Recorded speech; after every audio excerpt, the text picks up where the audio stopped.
രാജ്യത്തിന് അന്നം നൽകുന്ന കർഷകനാണ് കൊല ചെയ്യപ്പെട്ടിരിക്കുന്നത്. അതും നരേന്ദ്രമോദിക്കെതിരെയുള്ള ഒരു സമരത്തിൽ.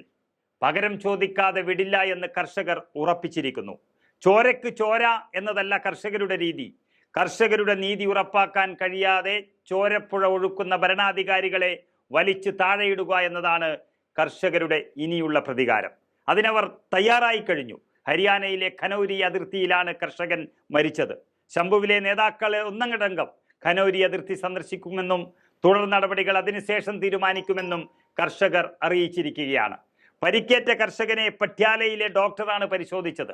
ഇയാൾക്ക് വെടിയേറ്റതാണ് എന്നാണ് പോലീസ് പറയുന്നത്.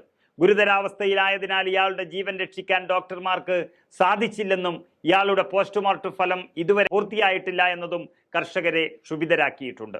പോലീസിനെ ഉപയോഗിച്ച് കർഷകരെ അടിച്ചമർത്താനാണ് ഭാവമെങ്കിൽ അതിനേക്കാളേറെ ശക്തിയിൽ തിരിച്ചടിക്കുമെന്ന് BJPക്ക് കർഷകർ മുന്നറിയിപ്പ് നൽകിക്കഴിഞ്ഞു. കർഷകരെ പിരിച്ചുവിടാൻ പോലീസ് മൃഗീയമായ നടപടികളാണ് സ്വീകരിച്ചത്.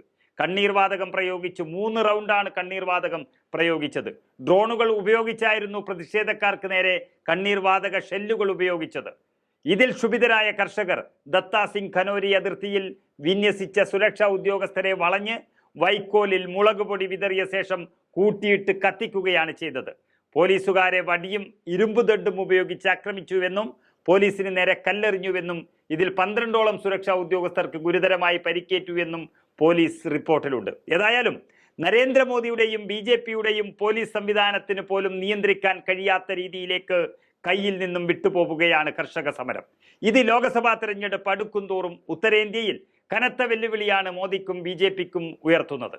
ആദ്യം പരിഹസിക്കുകയും പുച്ഛിച്ചു തള്ളാനുമൊക്കെ നോക്കിയ സമരം കൈവിട്ടു പോകുമെന്നുറപ്പായപ്പോൾ ചർച്ചകൾക്ക് ശ്രമിച്ചുവെങ്കിലും ചർച്ചകളെല്ലാം കേന്ദ്ര സർക്കാരിന് മുന്നിൽ പരാജയപ്പെടുകയാണ്. കർഷക സമരമായിരിക്കും ലോക്സഭാ തെരഞ്ഞെടുപ്പിനെ നിയന്ത്രിക്കുന്നതെന്ന തരത്തിലേക്ക് കാര്യങ്ങൾ നീങ്ങുകയാണ്. കാരണം കർഷകരാണ് ഈ രാജ്യത്തിന് അന്നം നൽകുന്നത്. മോദിയും ഭരണാധികാരികളും സേവകർ മാത്രമാണ്. അത് തെളിയിക്കാൻ പോകുന്ന തെരഞ്ഞെടുപ്പായിരിക്കും എന്നതിൻ്റെ സൂചനയാണ് കർഷക സമരം ഇവിടെ നൽകുന്നത്.